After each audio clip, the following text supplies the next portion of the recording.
Invisible. Querido hermano, querida hermana en la fe, lo que estás a punto de escuchar no es una simple enseñanza teórica, es un espejo espiritual diseñado para confrontar los rincones más oscuros y silenciosos de tu alma. Muchas veces te encuentras fallando en tu caminar con Dios, y lo primero que haces es culpar a tu falta de voluntad. Te levantas por la mañana con el deseo sincero de cambiar, de ser más santo, de reaccionar con amor. Sin embargo, antes de que termine el día, te descubres atrapado exactamente en el mismo pensamiento de siempre, cayendo ante el mismo miedo, experimentando el mismo cansancio espiritual. Sientes como si una parte de ti ya hubiera decidido fracasar antes de que siquiera lo intentes. Déjame decirte algo que confrontará tu perspectiva. Tu problema actual no es flojera, no es debilidad, y no es falta de ganas. Tu problema es que estás obedeciendo ciegamente a una orden vieja. Estás siendo gobernado por una programación antigua que se instaló en tu corazón hace años y que nunca te atreviste a cuestionar a la luz de la palabra de Dios. Has repetido tanto esa vieja estructura mental que terminaste confundiéndola con tu destino o con tu diseño. Peor aún, con los años aprendiste a llamarla personalidad, carácter, realismo, prudencia o sentido común. Dices, es que yo soy de carácter fuerte, es que yo soy realista, es que yo soy así por esencia. Pero la Biblia llama a esto el viejo hombre, y si crees que eres así por esencia, cierras la puerta a la transformación del Espíritu Santo. Por fuera, trabajas, sonríes, vienes a la iglesia, respondes los mensajes del grupo de discipulado, pagas tus cuentas e incluso das buenos consejos a otros. Pero por dentro, hay una maquinaria obediente ejecutando instrucciones del pasado que nunca pasaron por el filtro de la cruz de Cristo. Ahí empieza tu verdadero encierro. No estás encerrado por tus circunstancias. Estás encerrado por una idea vieja repetida durante años en el sótano de tu mente. En la clase anterior, hablamos de 3 raíces destructivas: el orgullo, el control y la amargura. Hoy vamos a entender cómo estas 3 raíces operan como órdenes secretas en tu mente, y cómo Cristo Jesús vino a romper ese guión para darte una identidad completamente nueva. Capítulo 1. La raíz del orgullo y el robo de identidad. El robo más silencioso que opera en el ser humano es convertir una programación o una conducta en una definición de identidad. Cuando dejas de decir, estoy experimentando este pensamiento, y empiezas a decir yo soy así, has caído en la trampa del orgullo. ¿Qué es el orgullo en el fondo? El orgullo no es solo caminar con la frente en alto menospreciando al resto. El orgullo es un mecanismo de defensa subconsciente. Hubo un tiempo en que te dolió el rechazo, un tiempo donde fallaste o te humillaron. Para sobrevivir a ese dolor, instalaste una orden secreta en tu mente: nadie me va a volver a pisotear. Tengo que demostrar que soy mejor. Yo puedo solo. No necesito la ayuda ni el consejo de nadie. El texto nos enseña algo brutal. Nadie cambia de verdad odiando el mecanismo que lo sostuvo cuando no tenía otra manera de sobrevivir. Escucha bien, en su momento, volverte frío, distante u orgulloso te protegió de ciertas decepciones. Decirte a ti mismo yo soy fuerte y superior te ahorró vergüenza. El orgullo te dio una falsa sensación de aceptación y seguridad. El problema es que esa estrategia de supervivencia, si no se rinde ante los pies de Cristo, se convierte en una jaula impenetrable con muy buenos argumentos. Lo que un día creíste que te ayudó a resistir el dolor del mundo, hoy te impide vivir la vida en abundancia que Dios tiene para ti. El orgullo te vuelve rígido. El orgulloso cree que disculparse es perder, que dejarse enseñar en el discipulado es una muestra de debilidad. Se convence a sí mismo de que su rigidez es firmeza. Pero mira lo que dice la Escritura en Proverbios capítulo 16, versículo 18: antes del quebrantamiento es la soberbia, y antes de la caída la altivez de espíritu. Cristo Jesús viene a romper el mecanismo del orgullo, no destruyéndote, sino ofreciéndote una seguridad superior. Jesús no te pide que te defiendas a ti mismo, Él se convierte en tu defensor. El orgullo susurra desde el sótano antiguo: cuida tu imagen, que no te vean débil. Pero la voz de Cristo te dice: bástate mi gracia, porque mi poder se perfecciona en la debilidad. Para desarraigar el orgullo, debes renunciar al derecho de protegerte a ti mismo en tus propias fuerzas y aceptar que tu verdadera identidad está escondida con Cristo en Dios. Capítulo 2: La raíz del control y el laberinto del temor. Pasemos a la segunda raíz, el control. El texto describe una contradicción brutal que muchos discípulos experimentan a diario. Una parte de ti quiere avanzar, quiere abrirse a lo nuevo de Dios, pero otra parte sigue creyendo que avanzar es peligroso. Una parte quiere amar al prójimo, pero otra parte aprendió que amar es perder el control. El ansia de control es la hija legítima del temor. Cuando una persona ha sido herida o ha experimentado el caos, instala un sistema interno de vigilancia constante. Empiezas a vigilar, exigir, interpretar silencios, leer tonos de voz y anticipar despedidas donde apenas había un simple cansancio. Te adelantas al golpe para sentir que controlas la herida, rechazas oportunidades antes de que te evalúen, o te vas de las relaciones antes de que puedan dejarte. Saboteas tu propia bendición porque el caos controlado te resulta más familiar que la paz desconocida. Puedes estar sentado en una iglesia segura, bajo una palabra de bendición, y aún así sentirte bajo amenaza. Puedes recibir el amor de tus hermanos en la fe, de tus pastores o de tu familia, y aún así estar esperando la traición. Puedes tener una oportunidad tremenda puesta por Dios delante de ti, y tu mente en automático ya está calculando qué es lo que va a salir mal. No estás loco, estás condicionado. Estás reaccionando a un guión que se escribió en tu pasado, mucho antes de que decidieras entregarle tu vida al Señor. Pero aquí viene la confrontación del discipulado. Aunque tú no hayas elegido ese primer guión de dolor, si eres responsable de revisarlo y entregarlo ahora, ya no eres culpable del daño que te hicieron, pero eres responsable ante Dios de tu sanidad. La culpa te hunde en el ayer. La responsabilidad espiritual te devuelve el timón en el nombre de Jesús. Intentar controlar tu vida con tus propias fuerzas es una idolatría sutil. Es decirle a Dios: no confío en que puedas cuidarme, así que me cuidaré yo mismo. Mira lo que nos dice la palabra en Filipenses capítulo 4, versículos 6 al 7, por nada estéis afanosos, sino sean conocidas vuestras peticiones delante de Dios en toda oración y ruego, con acción de gracias, y la paz de Dios, que sobrepasa todo entendimiento, guardará vuestros corazones y vuestros pensamientos en Cristo Jesús. Dejar el control significa soltar tus defensas teatrales y aceptar que el universo no colapsará si tú descansas en los brazos de tu Padre Celestial. Capítulo 3. La raíz de la amargura y el detective del dolor. La tercera raíz es la amargura, y opera de una manera extremadamente astuta y silenciosa. Cuando la orden de la amargura se instala en el corazón, tu atención se convierte en un detective privado trabajando a tiempo completo para confirmar tu dolor. El alma amargada busca señales de desprecio en los demás, selecciona minuciosamente los peores recuerdos, exagera los detalles negativos de una conversación, ignora por completo las evidencias contrarias y fabrica una versión distorsionada de la realidad para justificar su resentimiento. Cuando alguien no te saluda como esperabas, tu cabeza, dominada por la amargura, arma una tragedia completa en 3 segundos de silencio, y cuando confirmas tu sospecha, dices con orgullo destructivo: ¿ves? Yo sabía que esa persona me caía mal. Yo sabía que me iban a fallar. Pero la verdad es que no sabías.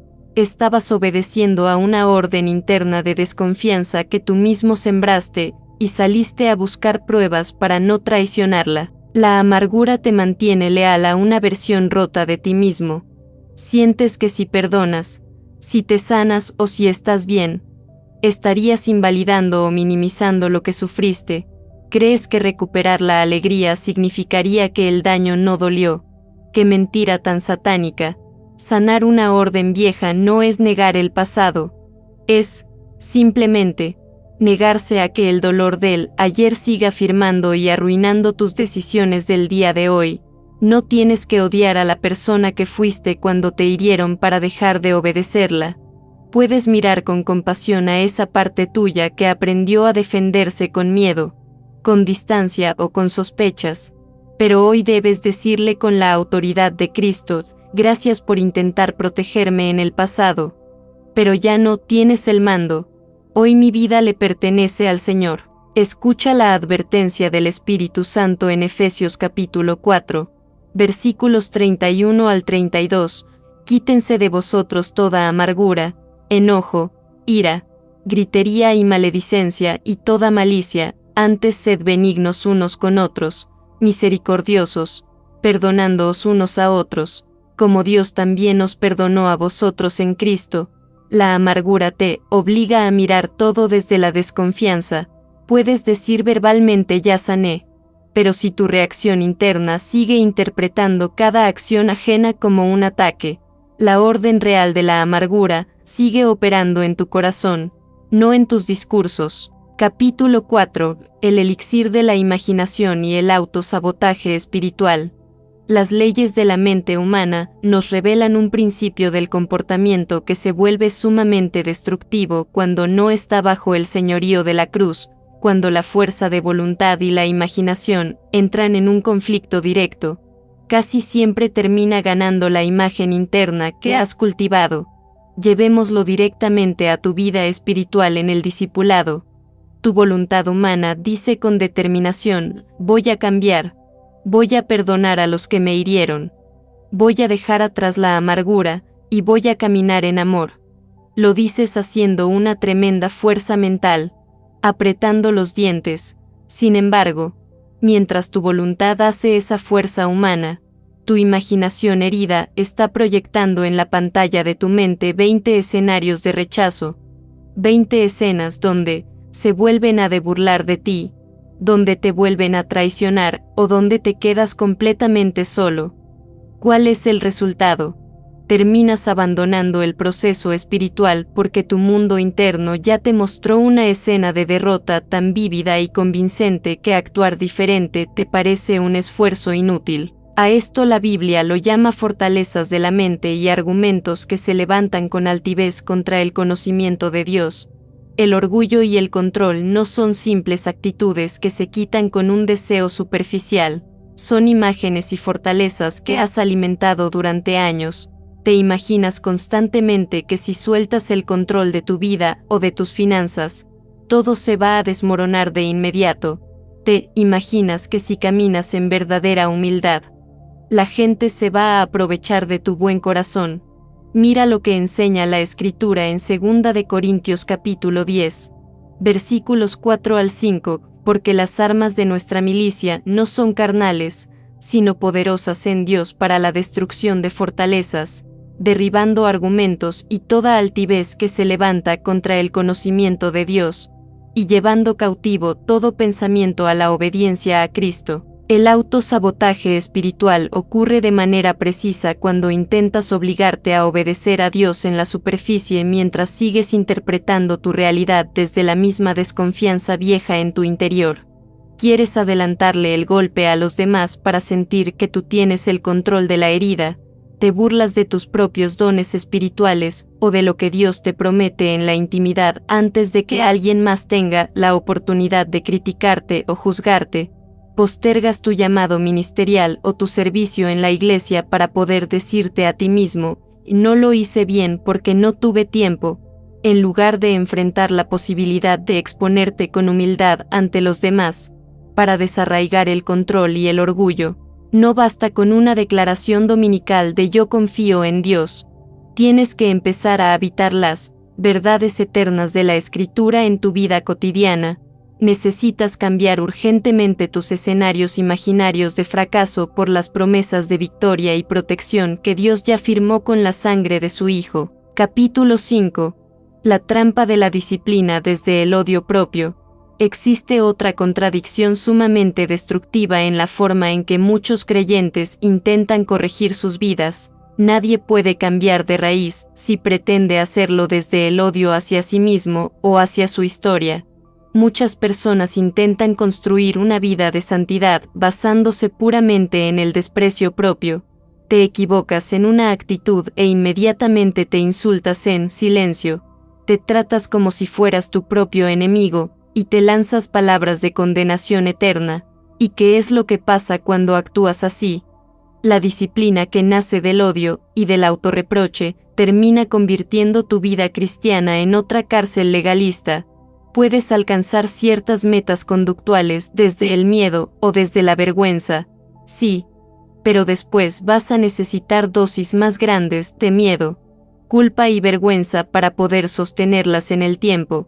De esa manera construyes una religión rígida basada en el temor al castigo, mientras tu corazón por dentro sigue estando completamente lleno de amargura y rebelión oculta. Dios no te transforma a través de la demolición destructiva de tu persona, sino a través de una corrección santa, llena de gracia, firmeza y diseño celestial. El orgullo te dice que tienes que ser perfecto por tus propios méritos para que Dios te acepte. Pero el Evangelio de la gracia te confronta con una madurez espiritual superior, aprender a hablarte a ti mismo como alguien que entiende perfectamente que es amado, comprado y perdonado por el Padre. Si cada vez que fallas te hundes en la condenación, estás usando exactamente el mismo látigo con el que el enemigo te hirió en el pasado. Mira lo que dice Romanos capítulo 8, versículo 1, ahora, pues, ninguna condenación hay para los que están en Cristo Jesús, los que no andan conforme a la carne, sino conforme al Espíritu. La verdadera instrucción útil del Espíritu Santo no infla tu ego con orgullo ni te destruye en la culpa. Es una orden limpia, pacífica y firme que te dice al oído, fallaste hoy en tu carácter. Pero la gracia de Dios te levanta en este segundo. Confiesa tu pecado. Desbáncate de esa vieja actitud carnal, y sigue caminando con dignidad en el diseño del Espíritu. Capítulo 6. La ansiedad de la vigilancia constante. Una de las consecuencias más agotadoras de vivir bajo el gobierno secreto de las raíces del control y la amargura es que tu alma se vuelve crónicamente ansiosa. Esto ocurre porque entrenaste a tu atención inconsciente para vivir vigilando amenazas reales o imaginarias a tu alrededor. Pasas años valiosos de tu vida en un estado de alerta continuo, escaneando el entorno familiar, laboral y eclesial para ver quién te va a criticar, quién te va a dejar de lado o dónde va a ocurrir el próximo desastre. Vivir bajo esa influencia convierte tu diálogo interno en un basurero abierto.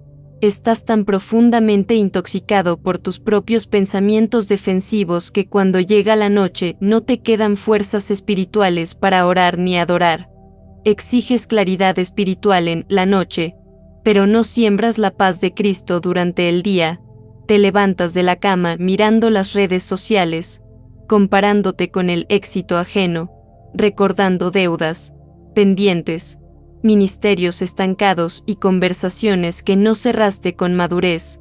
Te preparas el café de la mañana con una urgencia triste y un corazón prederrotado por tus propios pensamientos. Tu vida exterior se desordena por completo porque tu cabeza se ha convertido en una plaza pública llena de vendedores ruidosos, gritando ofertas e ideas distintas, y, en medio de ese caos interno, pierdes por completo la sintonía y la dirección clara del Espíritu de Dios. Es hora de detener esa maquinaria hoy mismo. Dios nunca te llamó a ser el guardaespaldas armado de tu propia vida. Él es tu buen pastor, y tu vida está segura en sus manos. La paciencia y la quietud en el reino de Dios no significan una lentitud resignada o perezosa, significan precisión espiritual. Significa saber con absoluta firmeza que cada pensamiento que cruza por tu mente debe pasar obligatoriamente por el filtro de la soberanía de Cristo antes de convertirse en una orden directa para tu cuerpo. tu temperamento y tus palabras. Cuando aprendes a bajarle el volumen al ruido del mundo y de tus traumas, tu tono muscular cambia, tu respiración se alinea con el descanso del espíritu, y tu mirada se enfoca con nitidez en el propósito de Dios. Dejas de reaccionar como una víctima desamparada de las circunstancias y empiezas a gobernar tu mundo interno bajo los decretos divinos del Señor. Como dice Isaías, capítulo 26, versículo 3, tú guardarás en completa paz a aquel cuyo pensamiento en ti persevera, porque en ti ha confiado. Capítulo 7, el orgullo y el control en la mesa, escenarios cotidianos del hogar. Para entender cómo operan estas raíces, no debemos mirar los grandes escenarios, sino la cotidianidad de nuestras casas, la cocina, la mesa y las tareas diarias. El orgullo y el deseo de control se disfrazan con mucha facilidad de orden, perfeccionismo o ganas de que las cosas salgan bien. Pensemos en un ejemplo real de cada día. Estás en la cocina preparando la comida, organizando la casa o realizando una tarea del trabajo. Has diseñado en tu mente un plan exacto de cómo deben hacerse las cosas. De repente, alguien de tu familia, tu esposo, tu esposa, un hijo o un hermano en la fe interviene para ayudarte, pero lo hace a su manera. No corta los vegetales como a ti te gusta, no limpia en el orden que tú consideras correcto o introduce un cambio que no estaba en tu estructura. En 3 segundos, tu cabeza arma una tragedia silenciosa. La raíz del control se activa y te susurra: si no lo hago yo, sale mal. Nadie valora mi esfuerzo, o lo hacen a propósito para molestarme, en lugar de agradecer el corazón de quien intenta ayudarte. Respondes con un tono seco, un portazo sutil, un suspiro de fastidio o, peor aún, apartas a la persona con un comentario hiriente: déjalo, ya lo hago yo. ¿Qué ocurrió ahí? Tu orgullo no soportó que el resultado no estuviera bajo tu absoluto control. Preferiste destruir la paz del hogar y rechazar el amor de tu familia antes de flexibilizar tu estructura. El texto nos confronta con una verdad incómoda. A veces la persona que se destruye no lo hace con grandes decisiones, sino con microórdenes diarias que parecen inocentes. Te dices en automático: a mí nadie me ayuda bien, y esa sola frase va marcando una dirección de aislamiento en tu vida. Llevar esto a Cristo significa entender que el reino de Dios es paz, gozo y justicia. Jesús no nos llamó a tener casas perfectas con relaciones rotas, nos llamó a reflejar su carácter. La próxima vez que las cosas no salgan como las planeaste en lo cotidiano, en lugar de reaccionar con rabia, respira, rinde tu orgullo y di en tu interior: Señor, tu paz en mi hogar vale más que tener la razón en este detalle. Capítulo 8. El dinero, los planes malogrados y el laberinto de la escasez.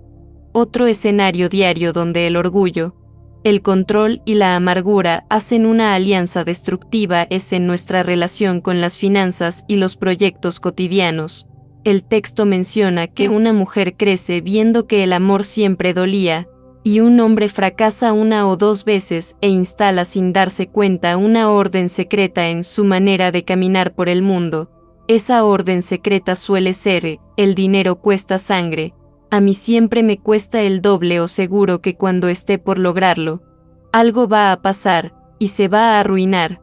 Imagina este día real: te has organizado financieramente, has hecho tus cuentas y tienes un plan para la semana o el mes. De repente, surge un imprevisto, el auto se rompe, un electrodoméstico falla, o surge una cuenta médica inesperada que drena el dinero que tenías guardado. En ese micro instante, tu mente activa la vieja programación de la amargura y el temor. En lugar de ver el imprevisto como una circunstancia normal de la vida, tu detective interno sale a buscar culpables y conexiones del pasado. Dices: siempre me pasa lo mismo, parece que Dios se olvidó de mí, o no se puede progresar. Te llenas de amargura contra las circunstancias, contra la economía o incluso contra las personas que te rodean. y te encierras en un estado de ánimo de escasez y queja. El miedo a perder el control financiero te lleva a aferrarte a lo material con egoísmo o a vivir en una ansiedad constante que te quita el sueño. Tu imaginación te muestra escenas de ruina antes de que siquiera falte el pan en la mesa, pero la palabra de Dios confronta esa orden de temor en Mateo capítulo 6, versículos 31 al 32. No os afanéis, pues, diciendo, ¿qué comeremos? ¿O qué beberemos? ¿O qué vestiremos? Porque los gentiles buscan todas estas cosas. Pero vuestro Padre Celestial sabe que tenéis necesidad de todas estas cosas. Gobernar tu mente en Cristo ante la presión económica significa silenciar la vieja orden de escasez heredada del pasado. Cuando llegue el imprevisto, la microorden santa que debes dictar a tu alma no es todo se va a arruinar, sino mi Dios suplirá todo lo que me falta, conforme a sus riquezas en gloria en Cristo Jesús.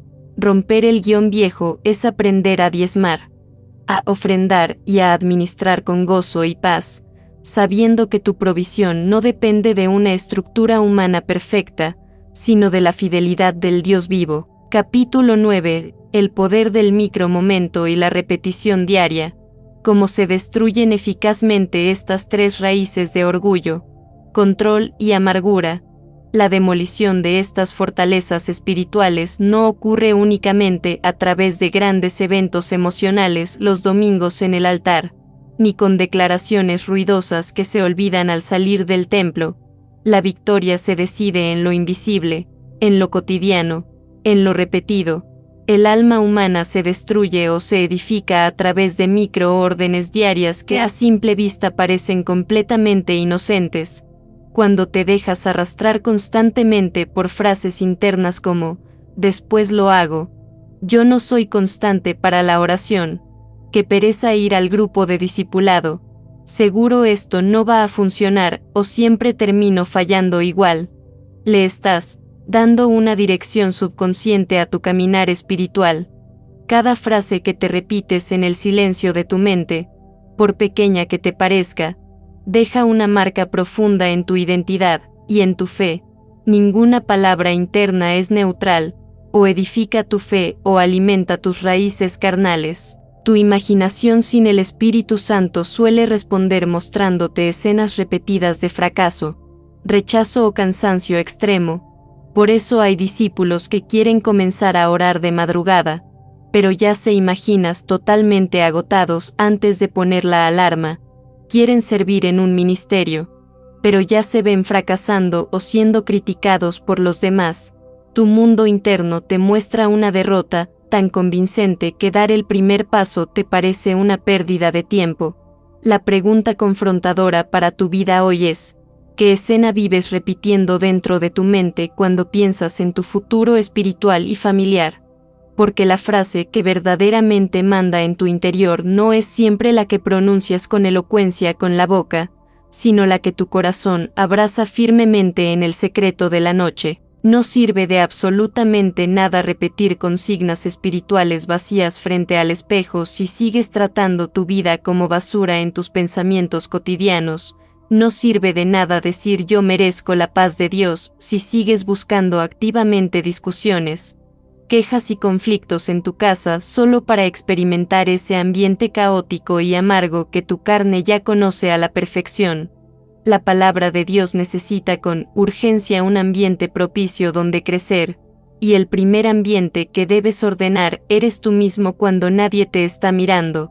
Ahí se decide casi todo. Se decide cuando alguien no te responde como esperabas, y eliges conscientemente refrenar tu orgullo. Se decide cuando cometes un error, inmediatamente, en lugar de insultarte, maldecirte o condenarte, corres humillado a los brazos de la gracia de Cristo Jesús. Capítulo 10. La orden viva de Cristo Jesús.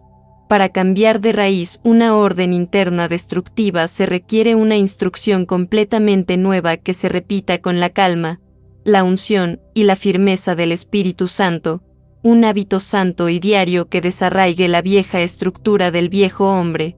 Esa instrucción nueva no es una simple afirmación humana o psicológica muerta, Es una palabra viva y eficaz.